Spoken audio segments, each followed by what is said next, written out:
여러분 안녕하세요. 유진타로입니다. 오늘도 여러분과 함께 메이저 카드 공부를 해볼 거예요. 유진타로는 어떤 사람인가요? 궁금해하시는 분들이 많아서 오늘은 간략하게 자기소개도 함께 시작하도록 하겠습니다. 사실은 이런 걸 소개하는 게 참 나쁘끄러운 일이에요. 상담할 때 제가 제일 많이 듣는 질문이 잘 봐요? 잘 맞추세요? 이런 질문들을 하시더라고요. 그럴 때마다 한숨이 푹 쉬어집니다. 나는 사이비 종교 교주가 아닌데 나한테 맞냐 틀리냐를 여쭤보시면 어쩌나 라는 생각을 하지만 너무 많은 분들이 물어보세요. 항상 이렇게 답변 드리곤 하는데요. 들어보시고 맞는 게 많으면 믿으시고 아니면 그 자리에서 틀렸다고 좀 얘기해 주시고 가면 좋겠습니다. 이렇게 말씀드려요. 13년차 타로 마스터지만 아직도 공부를 하고 있어요. 제가 사실 책을 쓸까 뭘 할까 많은 고민을 했지만 그때마다 못 쓰고 있는 이유는 늘고 있어요. 사실 흔치 않은 일이에요. 많은 선생님들이 부러워하세요. 넌 어떻게 계속 느냐? 근데 늘고 있어요. 그래서 자료집도 계속 업그레이드가 되고 그래서 못하다가 제가 재작년에 애를 낳지 뭡니까? 그 전까지 먹고 살만 했어요. 근데 나가서 활동을 하는 게 뭔가 엄마의 모성이 생기고 이런 것인가 이런 생각이 들더라고요. 그래서 사실은 경력은 굉장히 쟁쟁한 편이에요. 제가 2013년도부터인가 복지관에서 3년 동안 연강, 무려 3년을 한 곳에서 연강을 했습니다.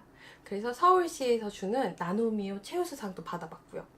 그리고 이제 아시아나 항공 아시죠? 좀 유명한 데부터 아시아나 항공에서 지금 몇 년째 특강 강사로 일하고 있어요. 아직도 그쪽에서 얘기했던 얘기가 아주 감동적으로 남아있는데요. 저희가 정말 유명하신 타로 마스터들 많이 모셨지만 유진 타로님처럼 우리 마음에 쏙 드는 곳이 없었다고 얘기하시더라고요. 그렇다 보니까 몇 년째 같은 곳에서 행사를 하기도 하고 강의도 하는데 저희가 자부할 수 있는 건 그래도 유진 타로가 실력이 없지는 않다. 이런 말은 듣고 살았던 것 같습니다. 그래서 여러분 강의하실 때 물론 이제 뭐 다양한 루트로 강의를 들으시겠지만 그래도 이상한 곳에서 배운 것보단 낫다. 이런 생각 드실 것 같아요. 적어도 여러분의 시간이 낭비된다는 생각은 안 들게끔 최선을 다해보도록 하겠습니다. 그런 의미에서 오늘은 메이저 카드 두 번째 시간, 메이저 카드의 두 번째 카드, 매지션에 대해서 한번 살펴보도록 할 거예요. 사실 1번이에요. 1번이라서 두 번째 카드는 아니지 않냐? 라고 얘기하실 수도 있어요. 여러분 아실지 모르겠지만 카드를 처음 사서 포장을 막 뜯어보면 어떤 카드는 맨 윗장에 메이저 카드가 매지션 카드가 있는 경우가 있어요. 그리고 0번 카드가 월드 카드 뒤에 있기도 해요. 0번이라는 카드 특성상 어디에 들어가도 괜찮은 카드라서 얘가 풀 카드가 첫 번째 나오기도 하지만 매지션 카드가 첫 번째 나오기도 합니다. 그래서 어떻게 보면 또 어떤 분들에게는 1번이 될 수 있는 카드가 바로 이 매지션 카드인데요. 저는 매지션 카드를 딱 한 방에 해결해 드릴 수 있어요. 여러분이 헷갈리지 않게. 네이버의 도움을 받았는데요. 사실 매지션이라는 단어 뜻을 찾아보시면 마법사, 마술사, 연금술사 이렇게 세 가지 의미가 있습니다. 사실 유진타로는 영어를 너무너무 싫어요. 영어를 못하고 그리고 또 잘 못해요. 앞으로도 계속 느끼시겠지만 항상 이렇게 매지션 하면 네이버 이렇게 딱 클릭해서 단어 클릭해서 매지션 이런 거 따라서 하는 건데요. 영어로 하시는 게 좋습니다. 왜냐면 어원을 의미하는 부분들도 있고 여러분 모르셨잖아요. 매지션 카드가 마법사도 될 수 있고 마술사도 될 수 있고 연금술사도 될 수 있다는 거. 그런데 말이 갖는 힘이 굉장히 대단해서요. 여러분이 이 카드를 마법사 카드 하면 이 카드는 마법사 카드처럼 되고요. 마술사 카드 하면 마술사 카드처럼 돼요. 우리는 리딩을 할 때 세 가지 의미를 다 쓰실 수 있어야 돼요. 마법사라는 의미는 어떤 의미일까요? 내가 무에서 유를 창조할 수 있고 어마어마한 에너지를 갖고 있는 카드겠죠. 그런데 연금술사는 그렇게 되기 위해서 연구를 하고 또 공부를 하고 이런 의미를 갖고 있다고 보시면 되고, 마술사는 개인적인 감정은 없지만 어쨌든 보여주는 거잖아요. 그런 것들을 보여주기 위한 기술적인 측면을 나타내기 때문에 세 가지 카드의 의미 다 좀 조금은 다를 수 있는 의미들이 될 수 있어요. 매지션 카드의 가장 큰 특징은 머리 위에 무한대 표시를 갖고 있다는 겁니다. 이게 뭐 메비우스냐 무한대냐 카이냐 이러시는 경우 많은데 무한대에 좀 더 가깝지 않나 싶어요. 큰 차이는 없어요. 다만 메비우스 띠는 한 면에서 다른 면으로 가기 어려워요. 그래서 좀 무한대가 좀 더 고급진 이런 의미일 수 있으니까 무한대라고 또 생각하시면 돼요. 두 장의 카드가 있어요. 78장 중에. 어떤 카드가 있겠어요? 여러분 앞에 있어요. 바로 이 스트렝스와 매지션 카드, 이 두 장의 카드가 머리 위에 무한대 표시가 있습니다. 머리가 갖고 있는 상징이 있죠? 정신적인 능력, 그런 힘들을 의미해서 무한대가 머리 위에 있다는 것은 정신적인 힘을 무한히 쓸 수 있다. 머리 회전이 빠르다. 이렇게 보시면 됩니다. 다만 이 두 가지 카드는 그 힘을 어디에 쓰는지를 알 수 있는데요. 여러분, 제가 몇 번은 말씀드렸는데 사원소 얘기해 드렸죠. 타로 카드에서는 사원소를 뺄 수가 없습니다. 아니, 마이너 카드가 56장이나 돼요.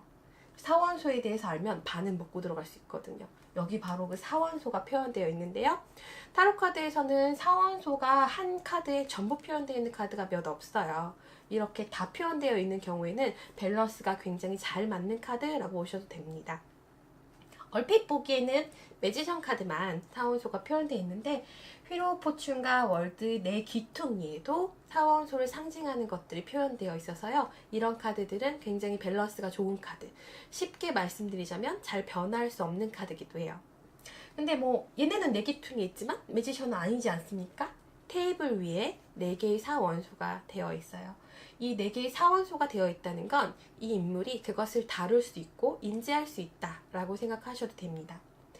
매지션이 이것을 알 수 있기 때문에 여러 가지 파악 요소를 굉장히 빠르게 알 수 있고요. 저는 진료라고 얘기를 해요.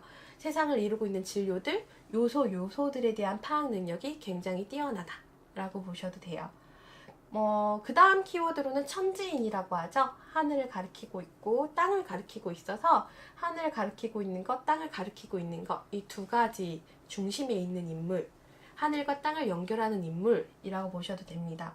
갑자기 하늘이 뭔가요? 라고 생각하시는 분들에게 오늘도 좀 편하게 설명드리자면 하늘은 무조건 정신적인 것, 땅은 무조건 결과물적인 것, 이렇게 생각하셔도 됩니다. 쉽게 말씀드리자면 풀이라는 카드가 가능성과 창조성, 아이디어에서 그쳤다면 이 매지션이라는 카드는 자기가 생각한 것들에 대해서 어느 정도 결실을 이룰 수 있는 카드입니다.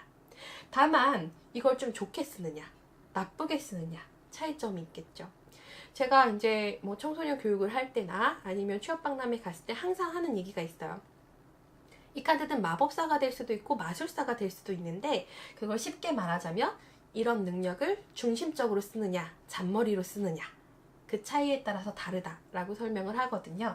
어떻게든 내가 어떤 목표를 세웠을 때 이걸 하기 위해서 생각하고 구상해서 진행을 하면 중심머리인 거고, 어떻게든 하지 않기 위해서, 그저 하지 않기 위해서 이 능력을 쓰면 잔머리를 쓰는 거라고 볼 수 있겠죠. 매지션 카드가 나왔을 때 공부 잘하는 친구들 많아요. 근데 정말 뺀질거리는 친구들도 많이 나와요. 그래서 이 매지션 카드는 아까 제일 처음에 말씀드렸던 것처럼 이 카드를 마법사로 읽을 것인가, 연금술사로 읽을 것인가, 마술사로 읽을 것인가를 주변 카드와 비교해 보셔서 결정을 하셔야 됩니다. 사조에서는 흔히 격과 그릇이라고 해서 타로 카드에서도 격이 있어요. 이 매지션 카드와 적합한 다른 결과치 카드가 나왔을 때는 매지션의 격을 높여서 읽으셔야 되고요. 매지션 카드에 비해서 너무 허무한 결과가 나왔다. 그럼 격을 조금은 낮추셔서 읽어야 되실 수 있어요. 허리에는 우로보로스라는 상징이 있는데 꼬리를 문 뱀이에요. 구심점을 나타내요. 남자는 힘은 허리 이렇게 얘기할 때도 있잖아요. 허리라는 게 그만큼 많은 의미를 갖고 있거든요. 모든 것들의 중심과 힘을 쓰게 되는 모든 것들을 의미합니다. 이상한 생각은 하시면 안 되고 허리에 지금 우로보로스가 있다는 건 어떤 것을 하든지 내가 중심을 갖춰서 해낼 수 있는 힘을 갖추고 있다 라고 보셔도 됩니다.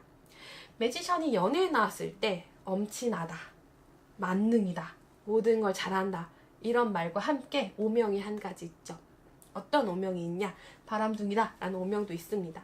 항상 제가 말씀드려요. 뒤에 카드가 멀쩡하면 우리는 엄친아를 놓치는 거다. 그쵸? 너무 능력 좋은 사람인데 바람기가 있다 해버리면 그럼 안 만나실 겁니까? 그게 또 아니잖아요. 바람기라는 키워드는 어디서 나오냐면 머리 회전이 굉장히 빠르고 임기응변이 빨라서 거짓말을 해도 잘 안 걸릴 때가 있어요. 근데 그건 너무너무 나쁘게 썼을 때, 매지션이라는 의미를 너무너무 나쁘게 썼을 때만 해당되는 거예요. 이 정도 남자가 딱 나타났다. 그럼 잡아야죠. 다만 아까 말씀드렸잖아요. 사원소가 나타난 만큼 밸런스가 중요하다고. 이 카드가 아주 감정적인 카드는 아니에요. 아주 다정다감하게 이렇게 막 로맨틱하고 이런 건 아니고 모든 걸 그래도 적재적소에 맞춰서 잘 챙겨주는 사람일 수는 있는데 티가 잘 안 나실 수 있다는 거. 그런 부분들이 있답니다. 학업에 나왔을 때는 아까 마찬가지로 어떻게 쓰느냐에 따라 더 조금 다를 때고, 1을 할 때는 이 카드의 특징이 멀티플레이어라는 의미가 있어. 여러 가지를 잘 파악하고 잘 진행해요. 그래서 잘할 수 있습니다. 기획자로서 특히나 적합한 캐릭터들이 많았고요. 광고 기획이나 이런 거, 마케팅 이런 것도 잘할 수 있고요.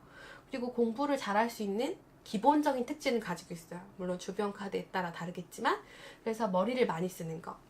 그리고 우리가 타로와 점성술 빼놓을 수가 없죠. 점성학적인 의미에서는 수성을 의미해서 말솜씨가 굉장히 수려한 캐릭터예요. 그렇다 보니까 말로 일하시는 분들에게도 자주 나올 수 있는 카드입니다. 그리고 카드 자체 보시면 이게 당시에 연금술사들의 복장이었대요. 그래서 생명과학이라든가 과학 쪽에 관심 있는 친구들도 꽤 많이 있더라고요. 어쨌든 이 카드 하면 엄친아의 다재다능하고 머리 좋고 두뇌가 명석하고 말도 잘하는 카드. 유리한 카드죠. 모쪼록 이 카드 한 장씩은 꼭 뽑으셨으면 좋겠어요. 제가 학교에 가서 수업을 할 때 첫 번째 시간에 풀부터 하이러펀트까지 딱 6장을 가르치고 뽑아보게 합니다. 그 학급에서 매지션이 딱 나오면 아, 여기는 한 놈 있구나 이렇게 얘기하는 카드인데요. 심심하시면 여러 번 섞어서 나오는지 한번 뽑아보셔서 나오면은 그날은 치맥 한잔 하시는 걸로 하시면 좋을 것 같아요. 유리한 카드긴 하지만 격에 따라서 굉장히 다른 해석이 가능하니까요. 나중에 시간 되시면은 같이 믹싱해서 공부하는 것도 보러 오시면 좋을 것 같아요.